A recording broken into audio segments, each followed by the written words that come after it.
Here are my initial reactions to week 4. Let's start off with Rashee Rice. The Chiefs are 4-0, but now Hollywood Brown and Rashee Rice likely out for the season. Rashee was going to finish as a top 5 wide receiver in fantasy. He really had a monopoly on this offense, was getting like 10 catches a game, and now he's likely done for the year with an ACL tear. Though the Chiefs are 4-0, this is a big blow to the reigning 2-time Super Bowl champions in their quest for a three-peat. But the defense, man, their defense is insane. Staying in the second slate, the Raiders pick up a win over Cleveland. No Max Crosby or Devontae Adams. Pretty impressive, though they didn't look great. This was not a great football game to watch. It wasn't that pleasant to watch, but they got the job done.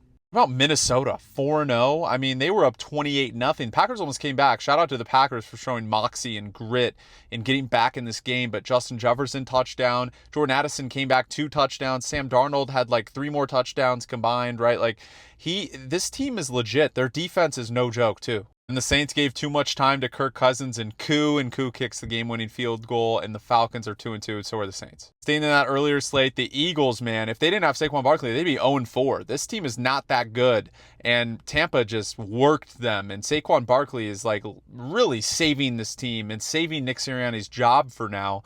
They're 2-2, but they really should be 0-4. Caleb Williams played well enough to lead the Bears to a victory, but it was mostly their defense. They picked Stafford. The Rams obviously were shorthanded. Rams are 1-3. They're in a world of hurt right now. Their season's in jeopardy. If they didn't beat the 49ers in that crazy comeback win last week, they'd be 0-4. That's how bad the Rams have been, and especially that's due to injuries. But, the Bears defense keeps showing out on a week-to-week basis. That's good to see. And how about this? I mean, Bo Nix and the Broncos, also not a pleasant game to watch. They win this against the Jets. Javonte Williams, by the way, 17 carries, and he got like 80 yards, which is better than 20 carries for 5 yards, which is what the norm was. But Breece Hall, man, getting concerned about Breece Hall.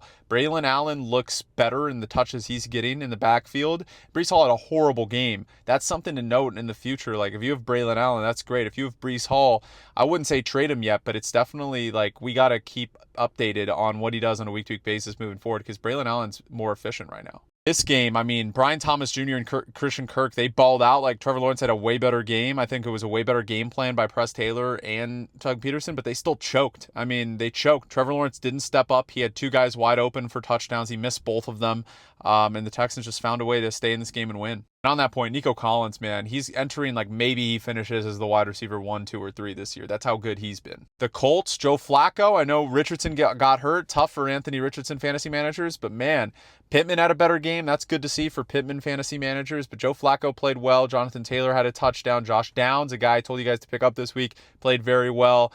Justin Fields, by the way, played great in this game. I had 2 rushing touchdowns, especially fantasy-wise. The Colts come out with a huge victory, though. Bengals finally got a victory. And how about Chase Brown? Zach Moss also got a touchdown. I don't know how it's going to be moving forward, but I was high on Chase Brown before the season. Obviously did nothing for about 2-3 weeks, and now 2 touchdowns, so he's back in the mix. How about the Commanders, 3-1? The Cardinals 1-3, yeah, but a lot of people thought the Cardinals would win this game. Cliff Kingsbury and the Commanders, Jaden Daniels looked great.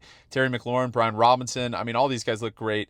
What a win for the Commanders. Speaking of that, Jaden Daniels, highest completion percentage through first 4 games, minimum 75 attempts, top in NFL history. The 49ers finally showed their dominance, at least on the defensive end, forcing turnovers. Bosa played well. Warner played well in the first half before he got hurt. Brock Purdy made a few mistakes, but Mason looked good, and they handled New England, which is what everyone wanted to see out of them after a disappointing last 2 weeks. On that point, I am not worried about Brandon Ayuk. I think he's going to continue to get targets, and Juwan Jennings seems like he can be a staple in this offense, even with Debo and Ayuk there on a week-to-week basis. So Juwan Jennings is considered flex-worthy, like moving forward. He always finds a way to step up and get fantasy points for fantasy managers, and of course, big third downs and keeping the Niners in football games. Did I miss anything? Let me know in the comments, and follow for my waiver wire vid, very important one, coming out tomorrow.